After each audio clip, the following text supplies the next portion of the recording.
Mais uma vez aqui na avaliação de aprendizagem de infra de hardware, dessa vez com o quarto tópico, que é a representação do ponto flutuante e as operações aritméticas, né?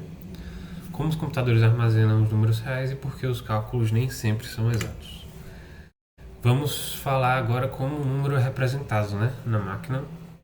Temos o padrão IE3, que define como os números são representados na máquina. E vamos lá, o primeiro bit é para a representação do sinal, para dizer se o número é positivo ou negativo, é 0 para positivo e 1 para negativo.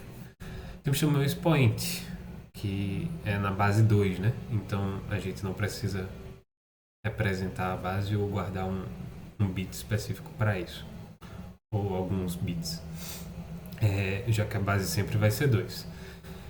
Esse expoente define a magnitude, né? O tamanho do número. E a mantissa, que é a parte fracionária que determina a precisão do valor armazenado.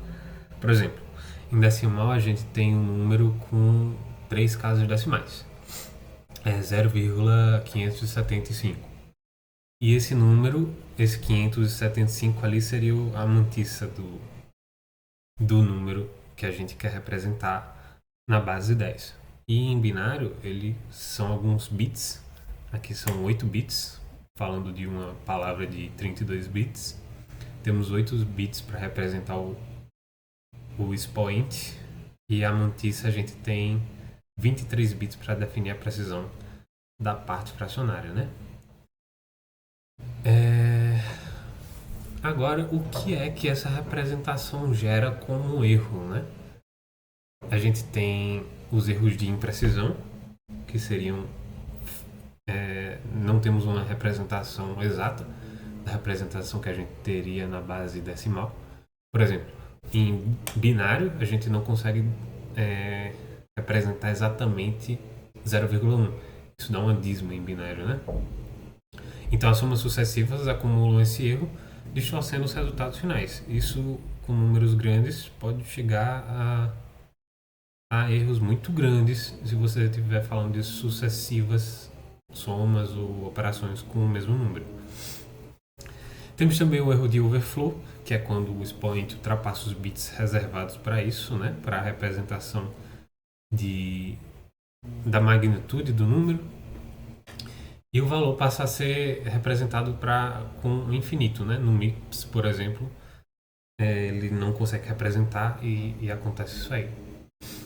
E temos agora os exemplos mais em detalhe, né? Temos o exemplo que funciona, que seria para nós aqui meio mais 0,25. Isso é meio mais um quarto. Todos eles são na base 2. Então, números que são representados em decimal na base 2, para binário, eles funcionam perfeitamente. Eles dão um resultado perfeito e exato ali. Mas os resultados, por exemplo, como eu falei, no caso de sucessivas somas de uma dízima, eles vão causando erros ao longo do tempo. Então, os cálculos, por exemplo, com dinheiro, precisam tomar cuidado com essa imprecisão aqui. A gente tem também, quando se fala de número binário de ponto flutuante, um período em que esses números, quando eles vão ficando muito grandes, a gente tem um salto muito grande de um para o outro.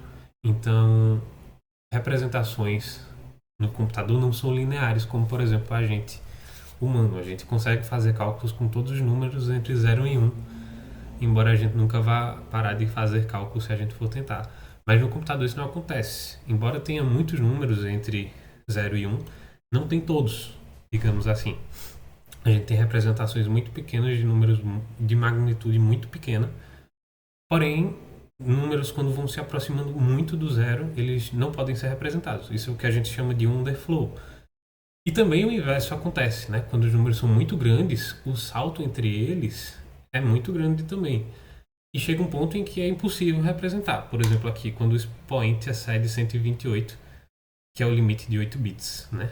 E o bias de 127, que é o número que é subtraído ali do expoente. Quando isso acontece, os números não podem ser representados na máquina. Então, números que são de uma ordem muito grande, quando são calculados por outros números muito grandes, também acaba gerando overflow. E, como eu já disse, o inverso também acontece. Números muito pequenos e assim por diante. Então, essa foi a explicação das operações aritméticas da soma, né? Mais especificamente com números de ponto flutuante. Muito obrigado.